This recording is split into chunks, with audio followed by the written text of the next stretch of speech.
Bien, así las cosas en la jornada de este domingo en Perú. Y para ampliarnos más del panorama en ese país un día después de las elecciones, volvemos a contactar a nuestro colega Jaime Herrera en directo. Bienvenido otra vez al Mundo en Contexto, Jaime.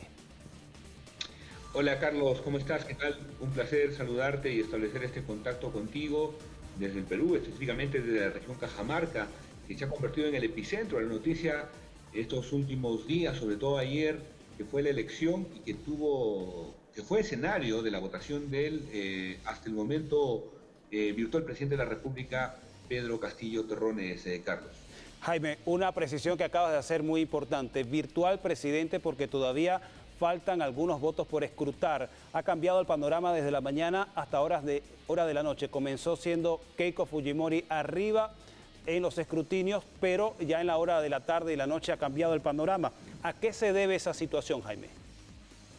Bueno, es fácil de explicar. Lo que sucede es que los centros de cómputo de la Organización Nacional de Procesos Electorales se encuentran obviamente en las capitales de distintas regiones, principalmente en Lima. Y conforme van llegando las actas, llegan obviamente las más cercanas, las de las zonas urbanas, que es donde Keiko Fujimori ha ganado la elección. Pero donde el voto es más contundente, más duro, más fuerte de Pedro Castillo, corresponde a las zonas rurales, a las zonas más alejadas del país, a las zonas a donde es difícil llegar. Y por ejemplo, esta tarde veíamos a regiones como Ayacucho, como Pasco, como Cusco, donde faltaba inclusive más del 20% de actas por computar. ¿Por qué? Porque son zonas que se encuentran muy alejadas, que tienen que recorrer mucho trayecto para poder llevar las actas en físico y poderlas entregar tal como estipula el sistema electoral peruano y que se puedan computar. Hasta el momento, los resultados dan a Pedro Castillo un margen bastante fuerte, inclusive casi del 90.000 votos. Esto obviamente está ampliando cada vez más el margen. Estamos en el 95,96% de los votos de las actas computadas, aunque en el Perú ya está casi al 99%. ¿Esto qué implica, Carlos? Hay que tener bastante cuidado, que quedan por escrutar las actas del extranjero que representan aproximadamente el 74% de las actas de todo el extranjero.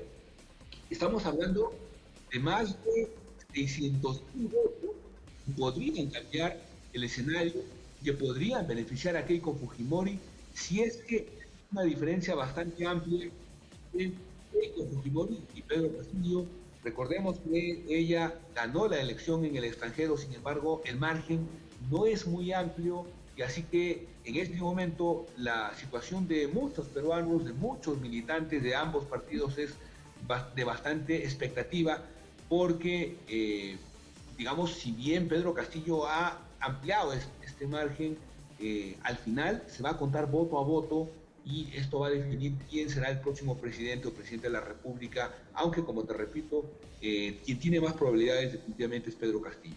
Jaime, queda con lo que expones, queda la inquietud en el aire de cuánto pudiera tardar para resolverse este resultado definitivo, tomando en cuenta lo que ya decía, faltan todavía algunos votos de las zonas rurales y también los del voto en el extranjero. ¿Cuántos días estaríamos hablando para saber de manera definitiva quién es el nuevo presidente del Perú o presidenta? Primero, Carlos, se tiene que recibir los votos del extranjero. Yo creo que a más tardar entre mañana y pasado mañana en la mañana ya vamos a tener al 100% de procesadas las actas.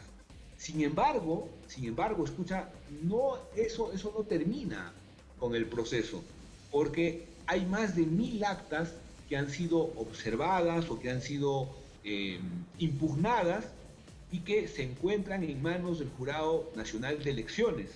Y el Jurado Nacional de Elecciones es una especie de sistema judicial electoral en donde primero tienen que evaluar cada una de estas actas para determinar si la anulan o si la cuentan, ¿no? Esto también podría favorecer a Keiko Fujimori de alguna manera.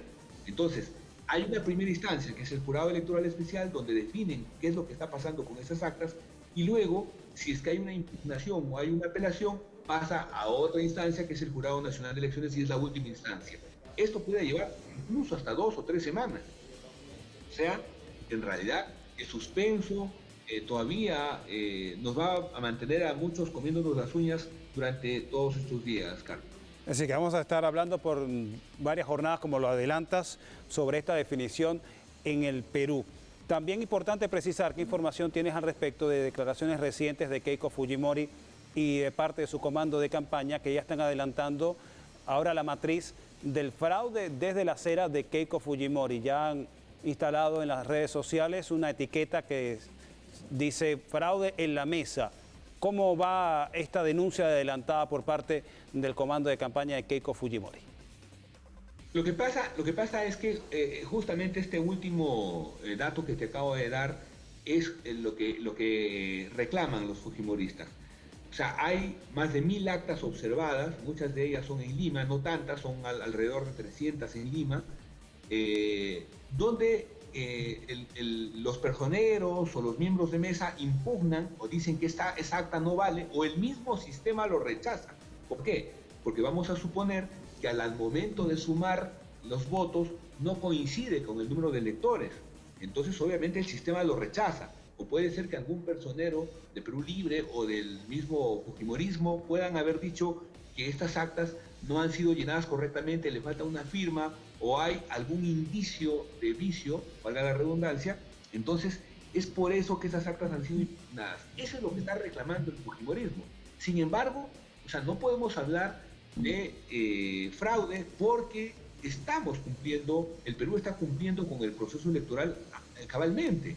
Estas actas han ido al jurado electoral especial, será el jurado electoral especial el que defina, y en una segunda instancia, si es que el fujimorismo no lo cree así, pueden apelar al Jurado Nacional de Elecciones y ahí se podrá definir en realidad qué es lo que está pasando y quién será el próximo presidente de la República.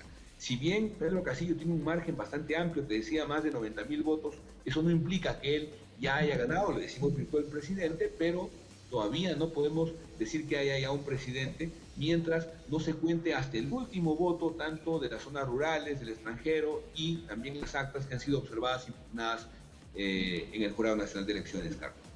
Otro detalle importante, Jaime, que no quiero dejar pasar en esta conversación, estamos hablando de los votos entre cada uno y otro, pero también importante mencionar por qué tantos votos en blanco y nulo, ya que juntos, estábamos viendo las estadísticas, suman más de 1 millón de votos, una cifra muy superior a la diferencia entre Castillo y Keiko. ¿A qué se debe este fenómeno que también, supongo yo, va a incidir en la definición de este resultado? Lo que pasa es que esta campaña de segunda vuelta se ha convertido no en una campaña de propuestas, no en una campaña de debate, de planteamientos de quién es el mejor candidato, sino más bien en una campaña basada en el anti-fujimorismo y en el anti, entre comillas, comunismo, ¿no? Keiko Fujimori y su equipo de campaña se la han pasado durante todo este periodo acusando a Pedro Castillo de terrorista, de comunista, de estar al lado de grupos violentistas, y obviamente son acusaciones que primero, en el caso de la subversión, no tiene absolutamente ningún asidero, porque no hay absolutamente ningún integrante de Perú Libre que hasta el momento haya sido condenado realmente por terrorismo o por alguna vinculación con Sendero Luminoso, que era un grupo guerrillero de los años 80 y 90. De otro lado, obviamente hay una campaña, una estrategia, no solo en Perú, sino en toda América Latina, de venezolanizar toda campaña electoral, ¿no? Y la información te la dan incompleta. Te dicen, obviamente, que existe una migración venezolana muy fuerte, pero no te dicen cuáles son las verdaderas razones de esa migración, que tienen que ver con el bloqueo contra Venezuela, que tienen que ver con la guerra económica que hay en Venezuela, y obviamente se llevan a decirte que el Perú o cualquier otro país, que es lo que ha pasado aquí en el Perú, va a pasar por lo mismo. Hay inclusive campañas de miedo, campañas de acusación bastante fuerte contra Pedro Castillo, pero también hay un sector importante de población peruana, más del 55%, que no cree en Fujimori, que no creen que hay con Fujimori porque obviamente ella representa a la corrupción y a la violación de derechos humanos. Muchos de los que han votado inclusive por ella lo han hecho no porque estén convencidos de que ella sea la mejor candidata, sino porque no querían que gane Pedro Castillo y no les quedaba otra que votar por ella. Y así como ellos, hay más de 1,5 millones de peruanos que han decidido sencillamente no votar por ninguno de los dos.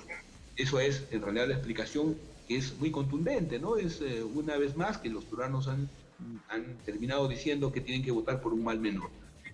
Bueno, Jaime, muchísimas gracias por tu balance y por este tiempo que nos has concedido para poner un poco en contexto a la audiencia venezolana sobre la segunda vuelta electoral en el Perú. Como ya lo has dicho, esto parece que pica y se extiende, como se dice coloquialmente, por lo cual ya de antemano sigues estando prevenido para futuros contactos acá en el Mundo en Contexto para seguir abordando esta situación.